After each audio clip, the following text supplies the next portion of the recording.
Welcome to our channel. நம்ம சேனலில் ஆசிரியர்கள் தகுதி தேர்வு, ஆசிரியர்களுக்கான சிறப்பு தகுதி தேர்வு பற்றிய அறிவிப்புகளையும், அவர்களுக்கு வழங்கப்படுகின்ற மதிப்பெண்கள் மாற்றம், தேர்வு முடிவுகள் வெளியிடக்கூடிய தேதியில் மாற்றம், பதவி உயர்வில் வழங்கக்கூடிய மாற்றங்கள், அதற்கான அரசு தரப்பில் வெளியிடுகின்ற அறிவிப்புகளும் உத்தரவுகளும் சலுகைகள் பற்றிய தகவல்களையும் தொடர்ந்து கொடுத்துட்ருக்கோம். அதன் அடிப்படையில் இன்றைய தினம் STET சிறப்பு ஆசிரியர்கள் தகுதி தேர்வு, ஆசிரியர்களுக்கு பாஸ் மார்க் 60, ரிசல்ட் டேட் பற்றி 2 முக்கிய அறிவிப்பு, தேர்ச்சி மதிப்பெண்கள் 60 மற்றும் தேர்வு முடிவுகள் வெளியிடுவது பற்றிய ஏதேனும் அறிவிப்புகள், அது சார்ந்த கோரிக்கைகள் ஏதேனும் முன்வைக்கப்பட்டுள்ளதா என்பதை பார்க்கலாம். தமிழ்நாட்டில் ஆசிரியர் பணியில் இருக்கக்கூடிய அனைத்து ஆசிரியர்களும் ஆசிரியர் தகுதி தேர்வில் தேர்ச்சி பெற வேண்டியது கட்டாயம் என்ற உச்சநீதிமன்ற உத்தரவின் அடிப்படையில் தேர்வுகள் நடத்தப்பட்டு வருகின்றன. ஆசிரியர் சிறப்பு தகுதி தேர்வு எழுதியுள்ள ஆசிரியர்கள் மற்றும் ஆசிரியர்கள் சங்கங்கள் மற்றும் ஆசிரியர்கள் கூட்டமைப்பு, அரசியல் கட்சி தலைவர்களும் எந்த ஒரு பாகுபாடும் இன்றி அனைவருக்கும் தேர்ச்சி மதிப்பெண்களை 60ஆக குறைக்க வேண்டும் என்று கோரிக்கைகளை அரசுக்கு முன்னிறுத்தி வருகின்றனர்.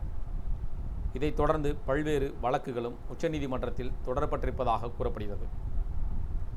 இதற்கான இறுதி முடிவு அறிவிக்கப்பட வேண்டும் என்றும் கோரிக்கைகள் வைக்கும் நிலையில் தற்போது அது சார்ந்த முக்கிய அறிவிப்புகளும் அது பற்றிய உத்தரவுகளும் வெளியாகியுள்ளன.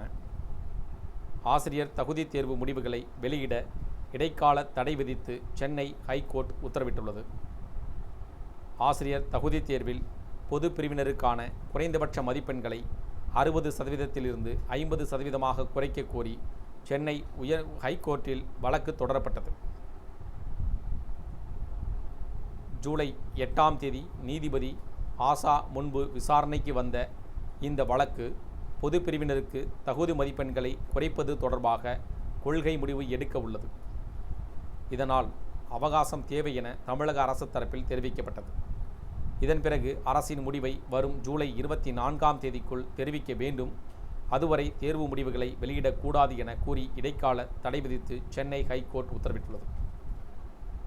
இதன் மூலமாக ஆசிரியர்களுக்கு பொது பிரிவினருக்கு மட்டும் மதிப்பெண்கள் குறைக்கப்படாமல் 90 மதிப்பெண்கள் என்ற இருக்கிற நிலையில் அவர்களுக்கு மற்ற பொது பிரிவினர், அதாவது மற்ற பிரிவினரை போல் அனைவருக்கும் எந்த ஒரு பாகுபாடும் இல்லாமல் 60 மதிப்பெண்களாக குறைக்க வேண்டும் என்றும், அதாவது 50% குறைக்க வேண்டும் என்றும் பல்வேறு கோரிக்கைகள் தொடர்ந்து முன்வைச்சு வராங்க.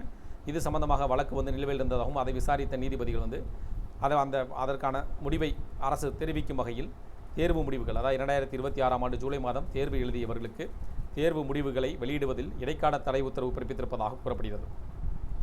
இந்த உத்தரவுகள் அடிப்படையில் அரசு தரப்பில் ஏதேனும் அறிவிப்புகள் வெளியிடக்கூடுமா, அதாவது மதிப்பெண்கள், தேர்ச்சி மதிப்பெண்கள் 60ஆக குறைக்கப்படுமா என்ற அதிக எதிர்பார்ப்பு எழுந்துள்ளது.